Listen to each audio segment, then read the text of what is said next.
Welcome and good evening, everyone. I'm Jeremy Knindike. I'm the president of Refugees International. I have the privilege of leading this tremendous organization and welcoming you all here tonight. We are joined by an American Sign Language interpreter, and we are going to kick off the program now. So I'd like to draw your attention first to the screens where we'll have a short video from the Refugee Storytellers Collective, a project that RI is part of and helps to organize, and then we will begin the program.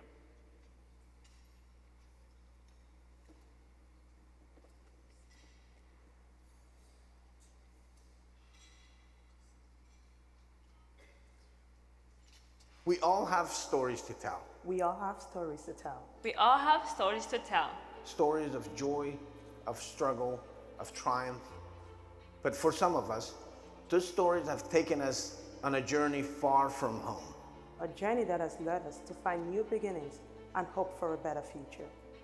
We weren't born here, but you know us. We are your neighbors, your teachers, your classmates. We are business owners, elected leaders, and even Hollywood stars. And yet, only 14% of Americans think they know one of us. You recognize our courage, Our perseverance, Our patriotism, and our love of family. Our experiences are similar to those of many of your ancestors. We share the same dreams and aspirations. To start a new life in an unfamiliar place. To carry our tradition, our culture, and preserve their legacy. To fight for our rights and a better future. We are refugees. We are refugees. We are refugees. We are refugees. We are refugees. And this is the Refugee Storytellers Collective. we're here to share our stories with you. Stories that show us how much we have in common. Join us. Join us. Join us. Join us, learn our stories, and tell us yours.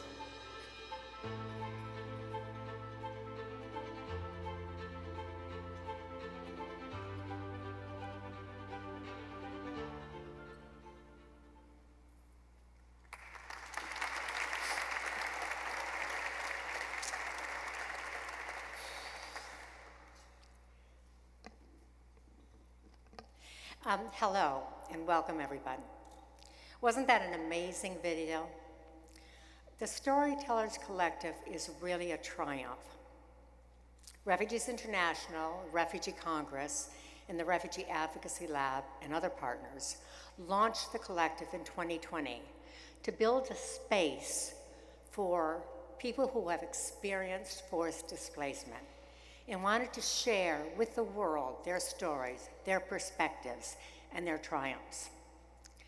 It has been such an honor to watch the Storytellers Collective grow into what it is today.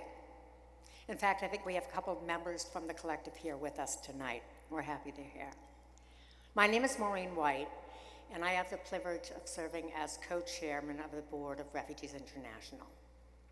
I am really, really so impressed at this beautiful turnout tonight. With the world feeling so unthinkably grim, it is powerful to be gathered here tonight with so many people who believe in our shared humanity and are willing to fight with us for the rights and well-being of displaced people everywhere. At Refugees International, this has been an intense period of mourning and of action for civilians suffering a spiraling humanitarian catastrophe in Gaza, and for those who are grieving their loved ones lost in the vicious, heartbreaking October 7 Hamas attacks in Israel. Our hearts go out to all of them tonight. Each and every one of you in this room contribute large and small ways to our work at Refugees International. I owe a huge debt of gratitude to the other host committee members, Kati Martone and Joy Alvarez, as well as the whole host committee for this event. First and foremost, my wise and wonderful co-chair, Jeff Tyndall,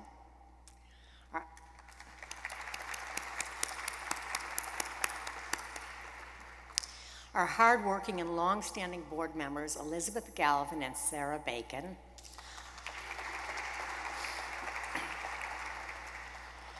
along with many other of our dedicated board members, Sofal Ear, Elena Kravchko, Erica Lee, Joanne Lida Ackerman, Daria Nasser, Liz Stern, and good friends like Marianne Gimon Dansenberg, Mark Miners, and Elizabeth Shields West.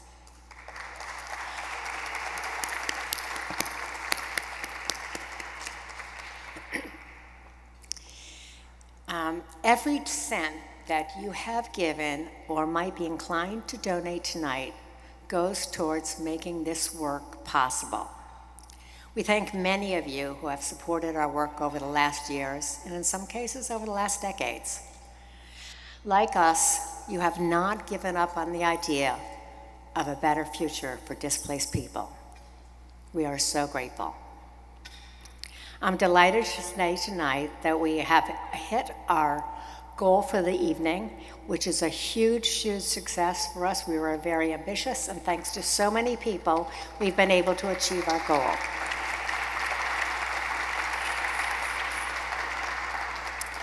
If you are so inclined to give more throughout the course of the evening, please just scan the QR code on the back of your program, and that would be the easiest way to do it. We have an exciting evening planned for you. You've already been enjoying the beautiful music from the Trio Faderlin, part of what's known as the Refugee Orchestra Project. And you've just heard a powerful message from the Refugee Storytellers Collective. In a few moments, we will have the honor of a presentation of our 2023 Richard C. Holbrook Award to South Sudan Women. Then an armchair conversation with Nyakan Gile from South Sudan. She runs an organization called South Sudan Women United. And then we have a presentation of our 2023 McCall Pierpali Award to former refugee and Oscar-winning actor, Ki Hui Quan.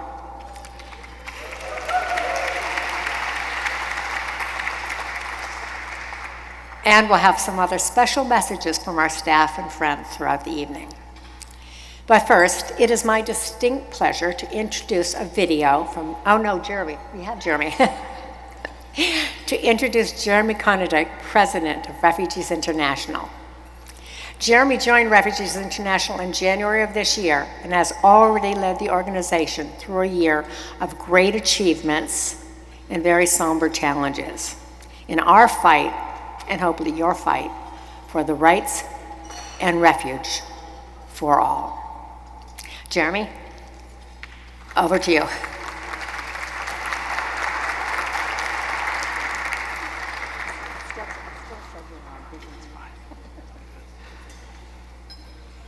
Thank you, Maureen, and good evening, everyone.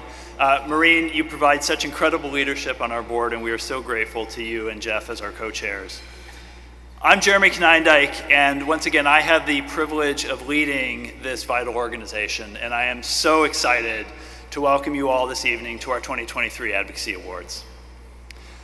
We are so grateful to our Advocacy Awards host committee and its chairs, Joy Alferness, Kati Martin, and Maureen White, as well as our generous supporters who make this work, this event and our work every day possible.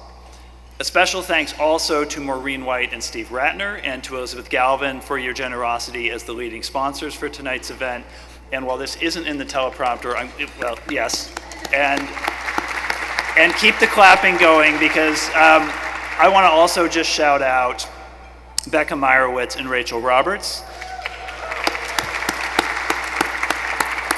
who lead our fundraising department and organize this amazing event tonight.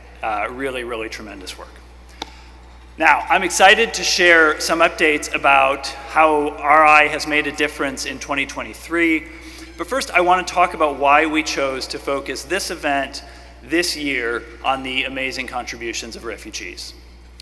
For those of you who might be meeting us for the first time this evening, we are an organization dedicated to creating a safer and more welcoming world for people who must flee their homes. We know that welcoming and protecting refugees is a win-win, both for their safety and for the contributions that they make to their new communities. Yet these days, that reality often gets drowned out in demagoguery. Just a few weeks ago, for example, down the road from our own office in Washington, D.C., the UK Home Secretary gave an absolutely terrible speech demonizing refugees. And sadly, we see that kind of rhetoric a lot these days. And we're here because we know that the opposite is true. We know that upholding the rights and the safety of refugees and seeing our shared humanity in people fleeing harm benefits all of us. Our guest of honor tonight, Quan, is a powerful example of this. America is a better and richer place today for having welcomed him when he came here in the late 70s. He came to this country as a refugee from Vietnam the same year that RI was formed, 1979. Some of our earliest advocacy as an organization focused on welcoming and protecting refugees from Vietnam. And we remain today just as necessary an organization as we were then. We occupy a really unique space in the humanitarian landscape, a fully independent organization that is both a leading voice within the humanitarian system and a vital watchdog upon it. Because we take no funding from donor governments or the United Nations, we can be truly independent advocates, sometimes holding the system to account, and sometimes saying the things that our peers cannot.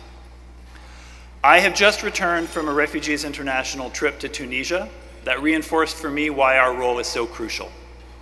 I was there doing final research on a hard-hitting report that will outline extensive abuse and corruption in the Tunisian security forces' handling of the refugee and migrant situation there. Many people that we spoke with felt constrained from speaking out by the extreme demagoguery that characterizes refugee and migrant issues in Tunisia. And that means RI's ability to say what they cannot is really crucial. We heard from a displaced woman whose infant child was taken by Tunisian security forces a year ago and remains missing. From another man who was violently detained by the Tunisian National Guard, beaten, and dumped without food or water in the middle of the desert on the Libyan border. We heard from yet another woman who was detained and dumped on the Algerian border, where she was raped at knife point by bandits who lie in wait to prey on expelled migrants.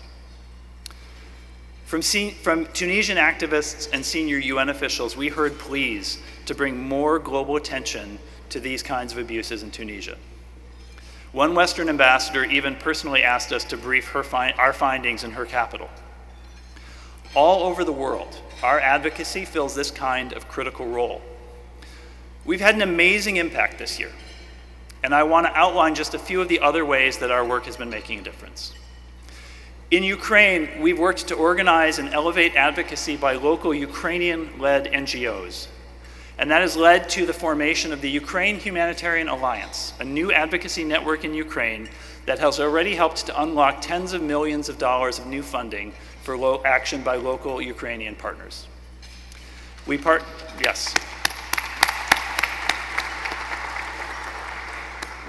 with an NGO in India called the Azadi Project to raise the alarm on the mistreatment and arbitrary detention of Rohingya refugees there. This has led directly to a legal challenge against those arbitrary detention practices that is now in front of the Indian Supreme Court.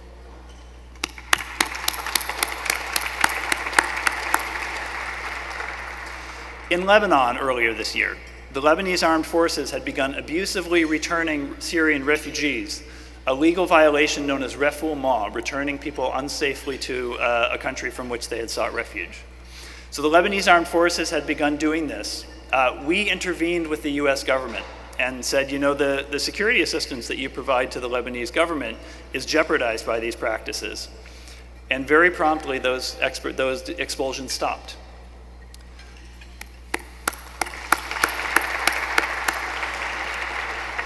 Our intensive advocacy with the US government on displaced Haitians helped ensure Haiti's inclusion in a new humanitarian parole program that the President announced in January. And since then, more than 75,000 Haitians have been able to safely seek protection in the United States.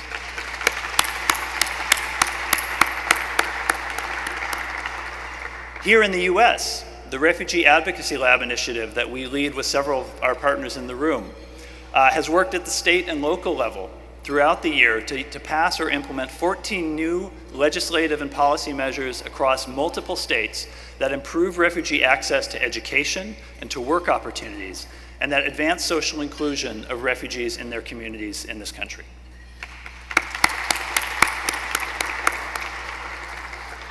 And this summer, we spotlighted the diplomatic impasse between the United States and Pakistan that had derailed commitments made by the US to resettle Afghan activists, many of them prominent women leaders, to the United States. Following our advocacy and our media outreach around this issue and our proposal of potential solutions, the US restarted processing of these Afghans for resettlement in line with the recommendations that we had made, and is bringing them now to safety in this country.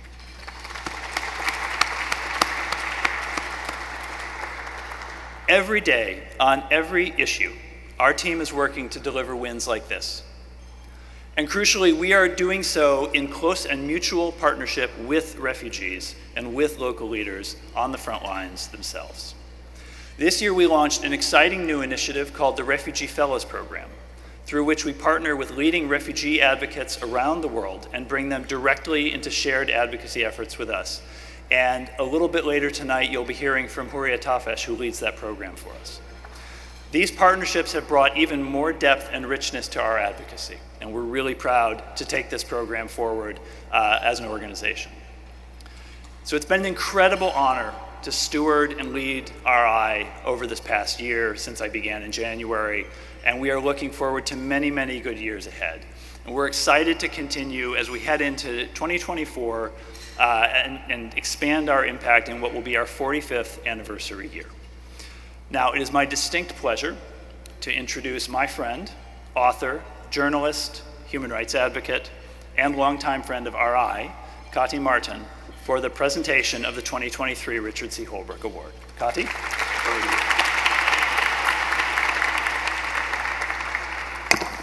Thank you, Jeremy.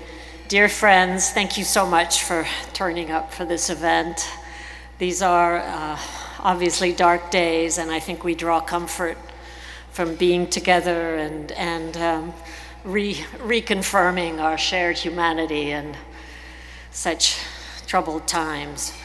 I'm so honored to be part of the Refugees International team, and so happy to see not only old friends, but new ones too here tonight. Every year, Refugees International gives the Richard C. Holbrooke Award to a member of a local society, a local civil society that has shown extraordinary courage and commitment in assisting displaced people.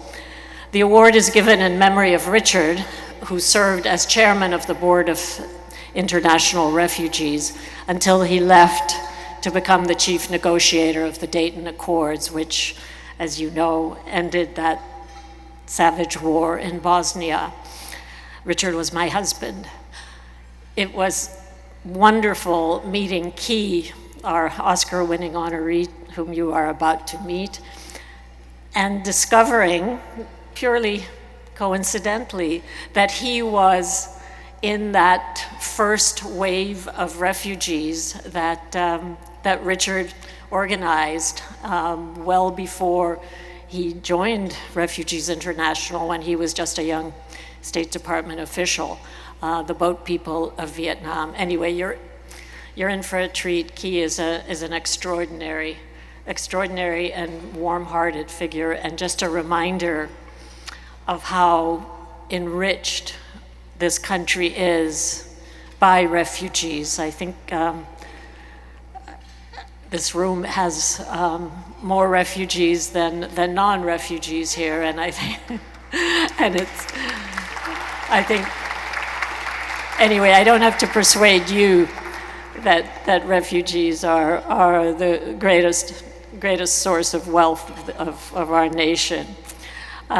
Richard himself was the child of refugees who fled Nazi Germany and actually married a refugee. moi, who arrived here as a little kid fleeing the Soviet invasion of Hungary. So together we shared a fierce commitment to refugees, and now I'm so proud to be, in a very modest way, carrying on Richard's legacy with Refugees International. It was, as I already mentioned, it was in the late 1970s, as the war in Vietnam was ending, that the Khmer Rouge unleashed this ferocious terror campaign and launched this mass humanitarian crisis, and that was when Richard proved his mettle as a refugee, more than an advocate, rescuer, I would say. He spurred Washington into action that ultimately resulted in 1.5 million Vietnamese boat people, including Key, who is happily with us tonight with his story. When he went on to serve as presidential envoy in Afghanistan and Pakistan, and I'm very proud that two of his key allies in that effort, Vali Nasser and Rina Amiri, are both with us tonight. So thank you both for being here.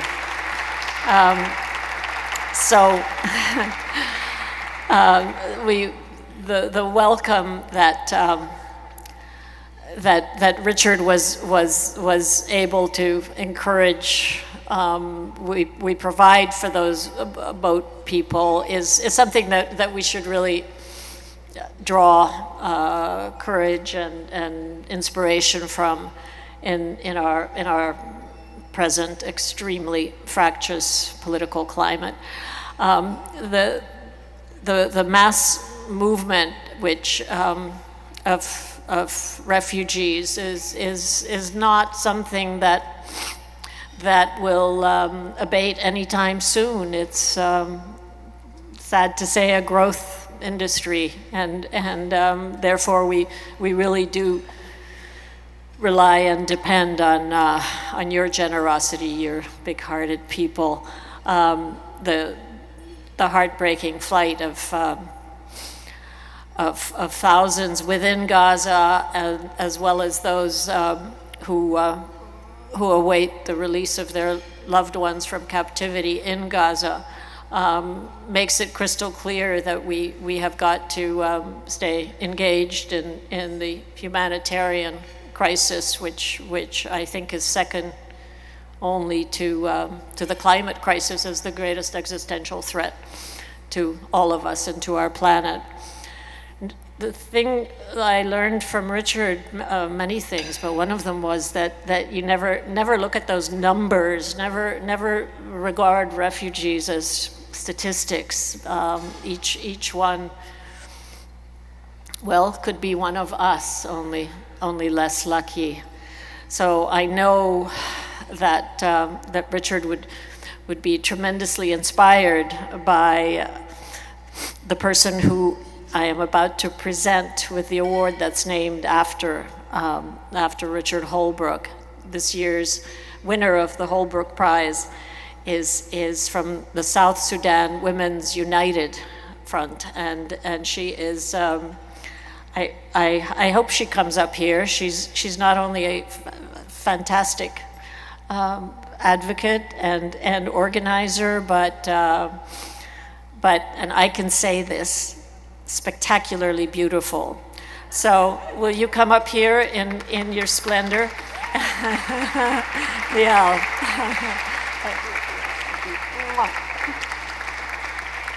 So on behalf of Refugees International and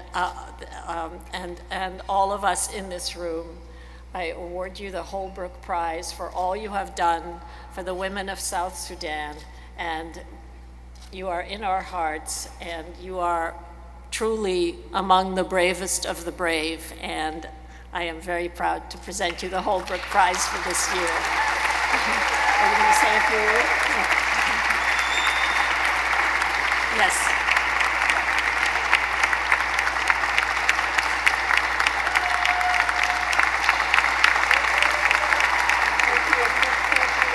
Okay, good. Okay.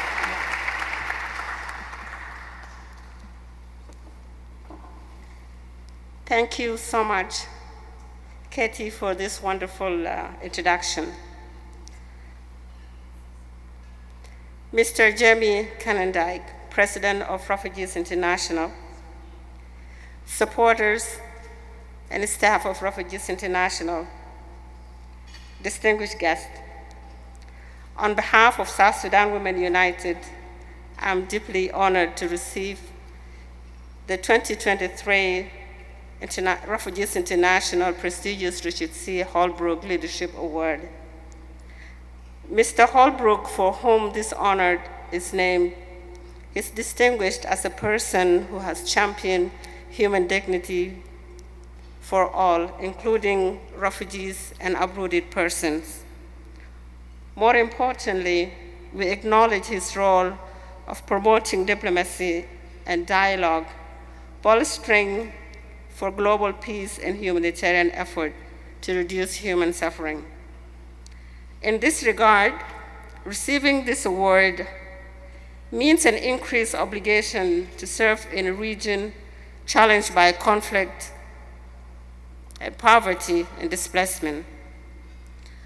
Our work will continue the spirit of Ambassador Holbrook in the days and years to come. South Sudan Women United is a nonprofit organization representing a village of individuals who organize to respond to the needs of South Sudanese through advocacy, fundraising, and delivery of services. Our vision is of world of diversity, celebrating all citizens enjoy freedom, peace, and justice. The organization was co-founded in 2014 by myself and my colleague Esther Esprag, shortly after the eruption of 2013 in South Sudan, which created a devastated humanitarian security with over 2.3 million people displaced internally, and furthermore, 2.4 million fled to neighboring countries, including Sudan, making it the largest refugee crisis in Africa and the fifth largest crisis in the world. On April of 15 this year, Sudan Armed Forces and its paramilitary wing, the Rapid Support Forces, began a war against each other for the control over the country. According to the latest statistics from the UN, 5.5 million people have fled their homes, an average of 1 million per month since the war began. Thousands have been killed and injured, targeted and often based killing and looting, and gender-based violence are widespread. Aerial bombardment has made it very difficult for humanitarian access to be delivered. People died from untreated diseases, injuries, and breakout of diseases. So prior to this conflict, Sudan was hosting an estimated over 800,000 South Sudanese refugees. In May, I began receiving phone calls from South Sudanese who were trapped in Khartoum asking help to flee the war. I reached out to a supporter of South Sudan Women United, Paul Kulang, who was in South Sudan supporting a reconciliation effort. Paul reached out to his colleague, Kennedy Unjaro, a Kenyan who was serving in South Sudan for many decades, and he has an experience on humanitarian services in South Sudan for so many years. And together we came up with a plan to evacuate South Sudanese using large trucks that could transport hundreds and send them to the borders where they can be received by the UNHCR and get the services. I reached out to my colleague, the co-founder of South Sudan Women United, Esther Esprag, and she contacted Pamela Omidyar, who kindly and generously funded our evacuation effort. And together we evacuated 11,000 South Sudanese and 3,000 Sudanese.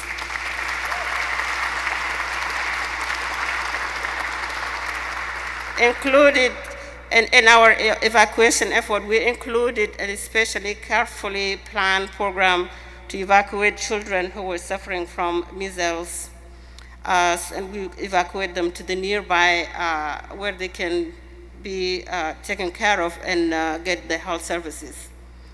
The UN recently reported that over 1,200 children have died from measles and combination of sicknesses and malnutrition. I want to take a moment to recognize the specific challenges that women and girls face during the war zone as they flee the country. Gender violence is rampant and widespread. Women face family separation, stress and trauma, and untreated health conditions, including unplanned pregnancies. I mentioned earlier that South Sudan Women United represent a village. That village include our women and men who goes door to door to evacuate those who were trapped in their homes during the war. The village include Sudan Sunrise that works as our physical sponsor to help us transfer our funds in a quick manner. The village also include women in California, Ohio, Oregon, and New York who prayed over the drivers of the trucks as they navigate dangerous roads. And they pray for those who were fleeing the war with little food and water that we provide to them and whatever they can bring to the unknown future. The village also includes the Refugees International and our friends.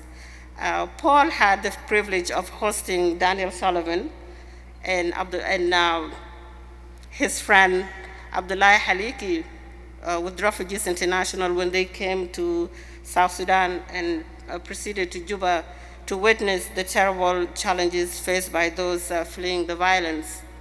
Their work and the work of Refugees International in Washington, D.C. and places of power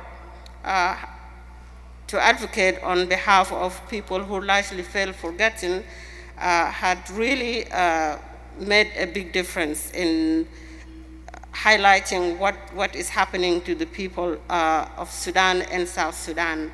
And their work has helped us to mobilize life-saving humanitarian assistance. So as we receive this award, South Sudan Women United honored the honor to Refugees International and to be a partner. And we want to let you know that Refugees International can help us to do the things that we cannot do on our own. So we do things that, as a community, things that Refugees International or big organizations cannot do. We have the access to do those places. We want to sincerely welcome your support and to continue assisting us, because there's a lot of people that are still looking for us to help them. We still have a lot of people that are trapped in the houses as the war continues. So finally, as we address the refugees crisis in Sudan and in South Sudan, we must pay serious attention to the root causes of displacement, especially in Africa.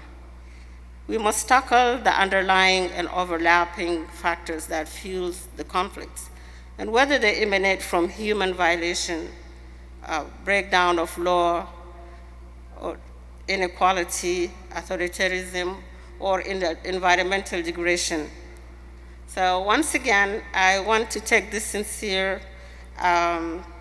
gratitude for Refugees International to honor us in this level. And I want to say to my friends, my colleagues who have accompanied me this evening, Paul, Esther, and Kennedy, I honor your friendship, and thank you so much.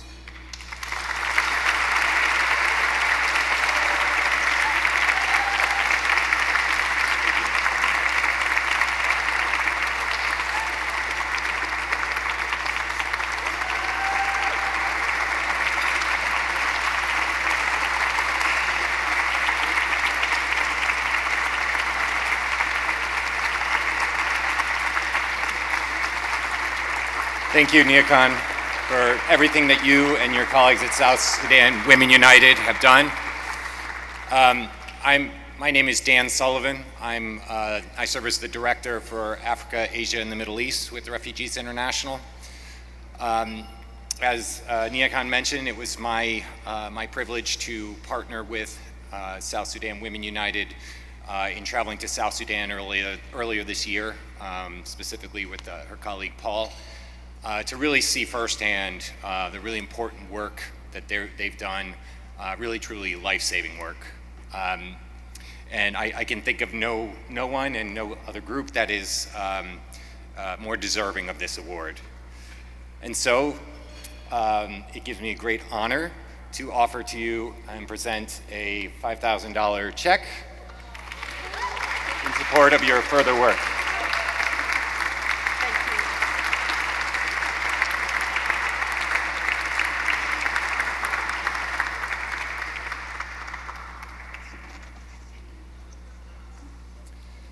And now I'd like to introduce my colleague, Dr. Huria Tafish, who is,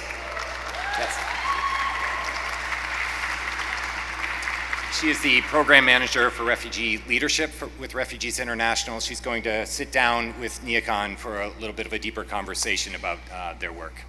Thank you.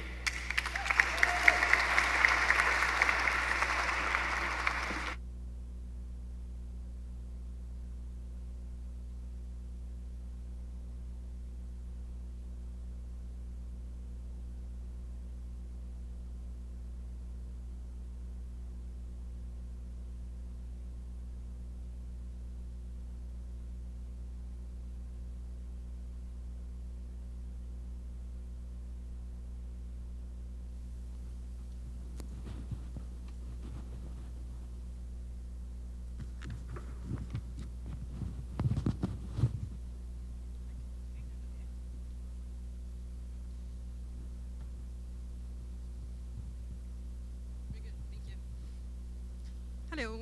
Hello, everyone. It's nice having you all here today. Can you hear us or no? Okay. It's on. I'm not going to play with it. So, better? Great. Thank you. Thank you. Thank you, Nyakan. I'm really proud to be here today with RI and Refugees International and all of you today. So, Nyakan, you have really framed a great picture of the work you have been doing at South Sudan Women United. I really congratulate you and your colleagues on this great achievement. So, as Dan said, I'm Huria Tafish. I'm the program manager at Refugees International. I lead the refugee leadership program. I'm myself a Palestinian refugee, third generation Palestinian refugee, so you can imagine. And we're still counting. But today, Nyakan, you have talked about the amazing work you have been doing, about the importance of local organization like yours. You have been going from door to door, evacuating people, and you know really deeply what are the needs of the people on the ground. So can you tell us more about the importance of local organization or local NGOs in sometimes responding to one or two lots of biggest humanitarian crises around the world? Thank you so much, Hori, for availing this wonderful platform so we can talk about the work that we do. This is a very important question. Prior to conflict in South Sudan, or prior to this conflict that is happening now in Sudan, South Sudan had a conflict of its own.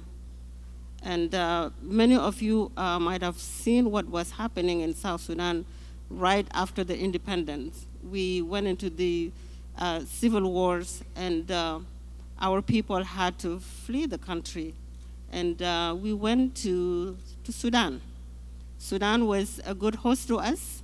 And as you heard in my speech, over 800,000 South Sudanese were staying in Khartoum.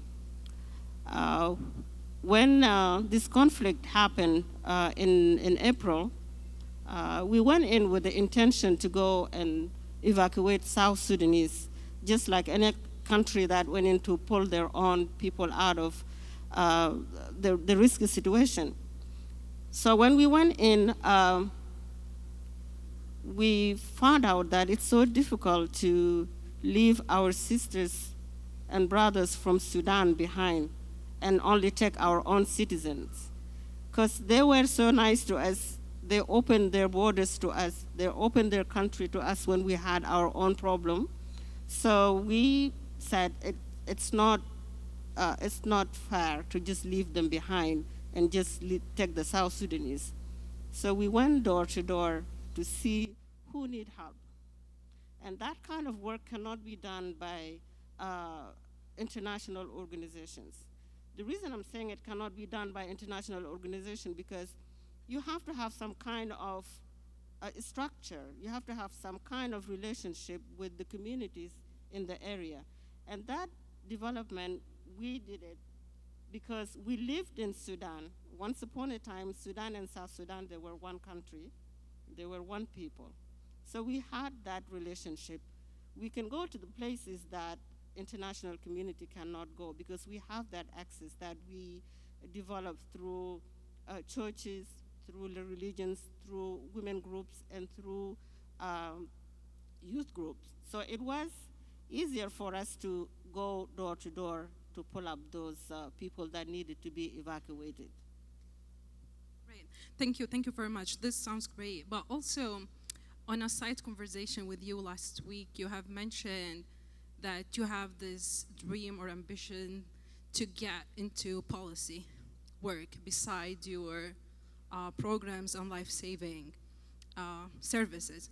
I mean, from what I see as a Palestinian refugee, I feel like we have also to engage into policy because maybe this time have been proven that putting bandages on deep wounds for a long time, it won't work, right? We need more than humanitarian and we need more than relief services. So for you, why do you think policy is important and why also it is important to have people from the affected community actually at the table? Yeah, this is a very great question. South Sudan just got the independence not too long ago. And prior to that, we were at war with our neighbor. So that leaves us to a situation where the country was not developed. We did not have laws in place. So for an organization like ours to get to this situation, we need to be heard. Our people need to be given the opportunity to know what is happening with them, and it can only be heard through national organizations like mine. So these kind of organizations need to be empowered so they can advocate, and they can be the voice for marginalized people and for the refugees that are coming into the country. Now that our neighbor, Sudan, is at war by itself, the nearest neighbor to them is South Sudan. So a lot of refugees are coming to South Sudan. So it's very important for organizations like mine to be an advocate so that we can talk about things that nobody knows, things that can only be addressed from from the local level, not from the international level. Once we are empowered enough, then we can bring it to the international level.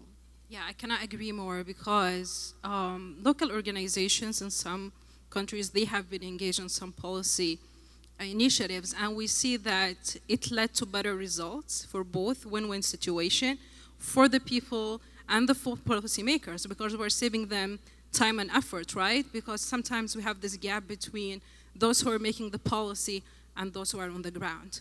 And when coming from an international perspective, you won't really have the same understanding to what is going on the ground. So that's why it's really important to have people like you at the table. But also, Quan, you have mentioned also that based on your work in South Sudan, you have a very good understanding of what is happening on the ground. But I'm sure a lot of the audience here today don't know much about what is happening in Sudan and South Sudan. It is not an issue that have been gaining a lot of attention as it deserves. So if you want to share one thing with the audience today that they wanted them to know about what is happening in South Sudan, what it would be? You know,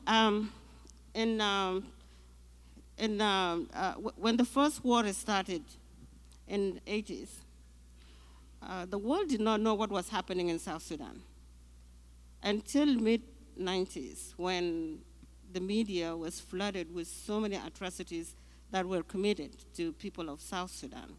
So prior to that, nobody knew that there was something happening in South Sudan or in Darfur or in places that are hidden.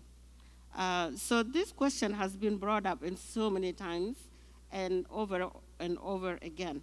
Now, the reason the world don't know about what is happening in places like South Sudan or places like Darfur is because not much emphasis is put on the media. You know, we need international community to highlight things that are happening to those people. We should not be quiet about it. And if we cannot, we need to empower the local organizations so that they can be the voice, so they can talk about the things that are happening in their communities. So I'm pleading out to friends over here that fund small organizations like my organization so that we can be a voice, so that we can reach the places that you cannot reach. We can do that on your behalf. We can do that on behalf of the people that are marginalized and the people that feel that they don't have a voice out there. Thank you. I mean, the picture you framed about the work you have been doing, at the same time not gaining enough attention and people not even knowing that people are being killed somewhere in South Sudan. So what keeps you going? If you want to share one thing that you feel like what gives you hope and makes you keep going despite all these challenges you have been facing? You know, there's a hope. Somebody like me was born during war, and I grew up during war. I've seen a lot of people who left my country and never want to come back because of wars that is going on, the cycle of war that is going on. But there is a hope now that a small peace has been signed in South Sudan, a revitalized peace agreement that was signed in 2018, gave us a little hope that whoever is out there who wants to come back to the country, as long as there is hope, as long as there is peace, they can come back and give back to the country. I've seen young people who grew up here in the West. They want to come back and be a part of the key decision making. I have seen women that are being integrated into the systems and becoming a part of the decision making. So that alone is a hope. I've seen other countries who want to come and help. As long as we have peace, people will come and help us and build upon this peace that we are working on. Great, thank you very much. That shows the importance of keep doing what we're doing, and you keep doing what you're doing to really spread the word and show that there is also a space for people to help and support. Thank you very much. Thank you really very much for being here today. And I will pass now our program to the Refugees International Board member, South Ear, for his exciting introduction. Thank you.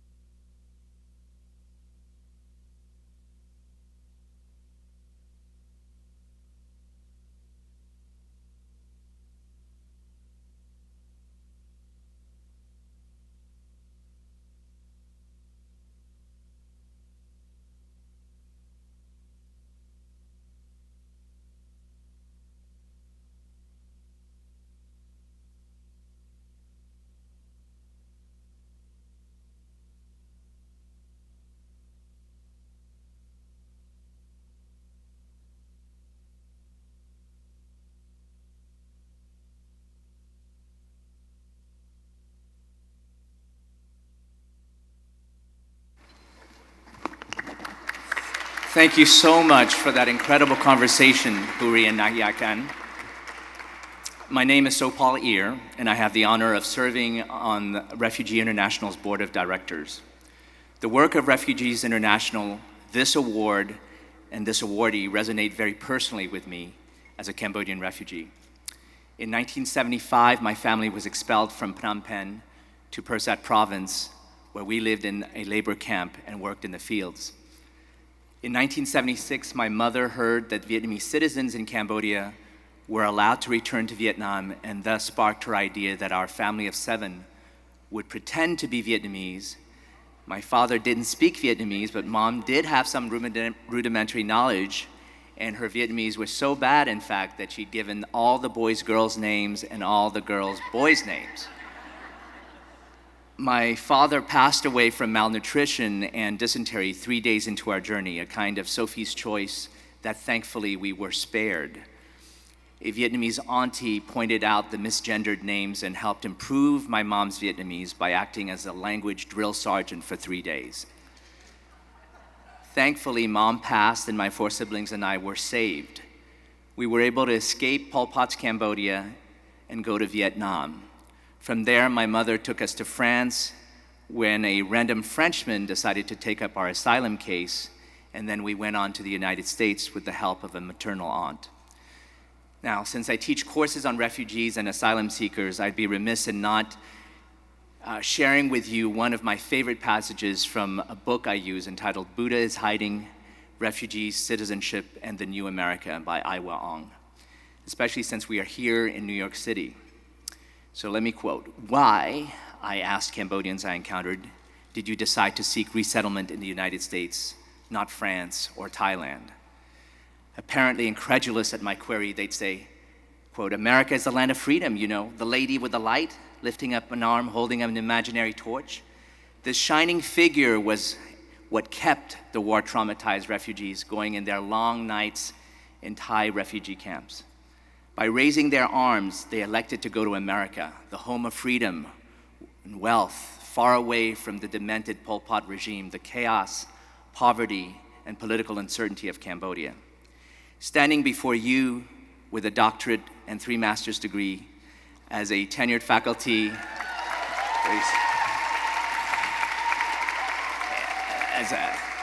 as a former consultant to the World Bank and an assistant resident representative to the United Nations Development Program and a former chair of the Asian American and Pacific Islander Advisory Board of the Los Angeles District Attorney, a father of 4 wonderful children, 2 of whom, Stephen and Caitlin over there, are here, and continuing, of course, the legacy of my late mother, I stand on giant shoulders to those who came before me as we celebrate the positive contributions of refugees, as is tonight's McCall Pirpali awardee. The McCall Pirpali Award honors individuals who have made significant contributions to advance the rights and safety of displaced people. The award itself is named for David and Penny McCall and Yvette Pirpali, all 3 of whom died during a Refugee International research trip in Albania in 1999. David and Penny McCall were philanthropists who traveled the world to see firsthand Refugee International's work and the challenges facing refugees. Yvette was a staff member and a great humanitarian advocate. Yvette's daughter, Emmanuelle Phuon, a dancer and choreographer, is with us tonight. She's an educator based in New York and Brussels, who is a fellow Cambodian like myself. And I want to thank her personally for joining us. This year, we award Refugee International's prestigious Makal Pirpali Humanitarian Award, our highest honor, to refugee and Oscar-winning actor Ki Wee Quan. Mr. Quan resettled in the United States as a child in 1979, the same year Refugee International was founded, when 10,000 people, including Sue Morton and Michael Morrissey, founders of RI, and Diane Lawson, the first executive director of RI, along with singer Joan Baez, sang Amazing Grace, and were greeted by President Jimmy Carter on the White House South Lawn. It was there he told them that he would send the 7th Fleet to rescue the boat people, a policy RI had advocated for and announced to the crowd. He told them, "We can't let your people die." Mr. Quan has since become a beloved American icon through his early roles in The Goonies and Indiana Jones, The Temple of Doom. As a child, I remember watching these movies in awe and disbelief that someone who looked like me could be on screen. The characters, Short Round and Richard Data Wang, made me believe that the impossible was possible and that we belong to the story of America. It's a rite of passage I have shared with my own kids. In the years that followed, when roles for actors of diverse backgrounds were few and far between, Mr. Quan persisted in sharing his talents with the world despite repeated setbacks. Until in 2022, when he gave his triumphant Oscar-winning performance in this year's Best Picture, Everything Everywhere All at Once, as the incomparable Wayman Wang.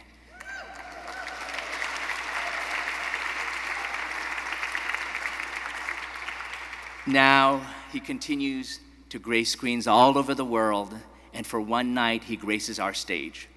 We at Refugees International were extremely moved by Mr. Quan's powerful callback to his refugee experience at the Oscars earlier this year. Mr. Quan has shown the world what is possible as someone whose, quote, journey started on a boat, unquote. His story and life's work embody the spirit of this award, the importance of welcoming refugees, and the value of ensuring pathways to pursuing passion and success are open to them as they build new lives with limitless potential. Please join me in acknowledging Mr. Quan.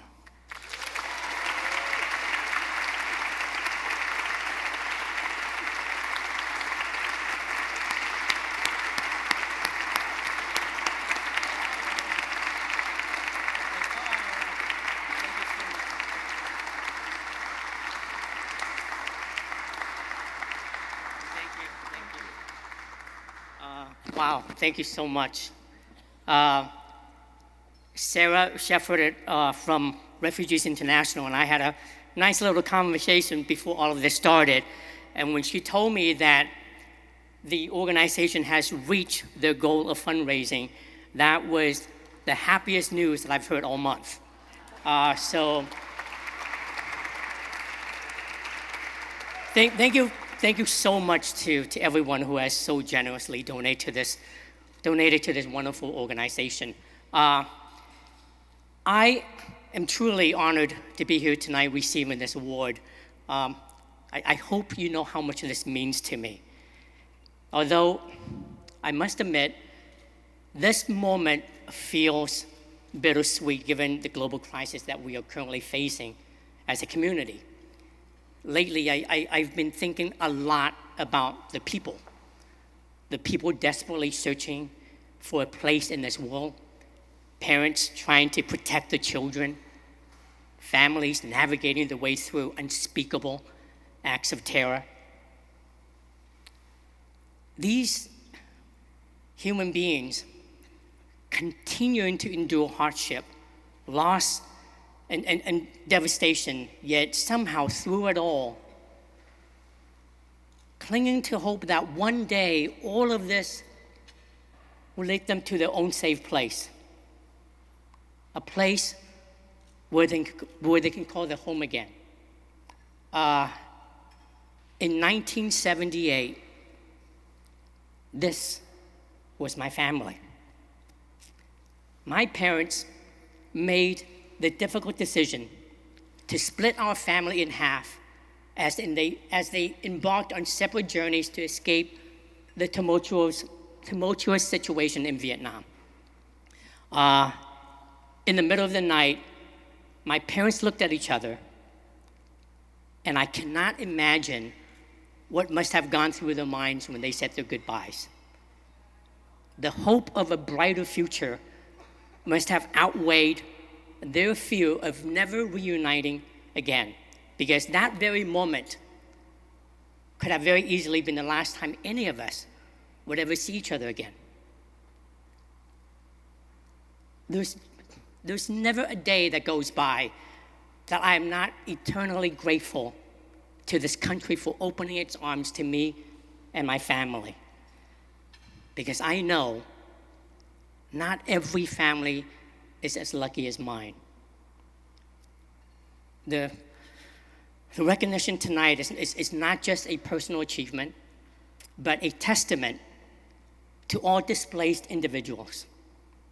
It's the recognition of their strength, the resiliency, and the unwavering dream of searching for a place to call home. While I'm deeply humbled to be here tonight and be recognized for using my voice, I can't ignore the fact that more than 108 million people are currently displaced. And I recognize that there is still so much more to be done. I want to congratulate my fellow awardees this evening, South Sudan Women United, SSWU. It is an honor to share the stage with you, and I am in awe of the work that you have done for our community. We need more of this. I also want to thank Refugees International for their tireless work advocating for refugees around the world. Your dedication and commitment inspire all of us to do more, to reach out, and to stand up for those who have been forced to flee their homes. You've heard this story a couple of times tonight, but in 1979, Refugees International was founded by Sue Morton as a citizens' movement to protect Indo-Chinese refugees, with the aim to rescue Vietnamese and Cambodians lost at sea during that time. So this is especially meaningful to me, as it seems coincidentally, Refugees International was started with people like me and my family in mind. And I'm so grateful to them. Receiving this award is an incredible honor, and I accept it with a promise to keep working towards making the world more compassionate for refugees everywhere. Thank you so much for having me. From the bottom of my heart, thank you so much. I love you all. Thank you.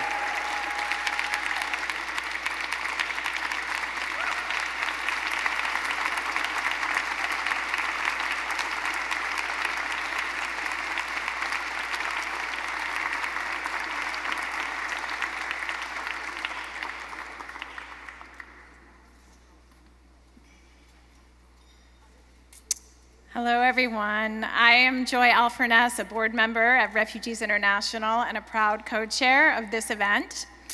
It has been an honor and a privilege to be here with such esteemed nominees. As a child of the 80s, I am an unapologetic fangirl where Mr. Quan is concerned. Mr. Quan, I am so moved by your story, and I'm so happy that you're here with us. I first engaged with RI in 2010 when the ongoing war in Darfur was heavy in my heart and kept me awake at night. I am absolutely awed by the incredible organizing and community aid being provided by South Sudan Women United. Nyakan, we're so happy you're here. I'm so grateful for your work. When I joined the board of Refugees International, we were all positively sick over realizing that we had hit a peak number of 50 million forcibly displaced people. This felt like an unfathomable figure at the time. And today, as Mr. Quan said, we sit at a number more than double that, 108.4 million people. It is difficult to see the humanity in a number, to not get overwhelmed by the scale. But tonight, you have seen some of the individuals that make up those numbers.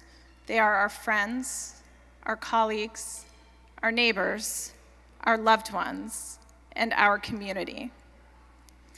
These numbers are staggering, but we must remember that every single one of these numbers is a life.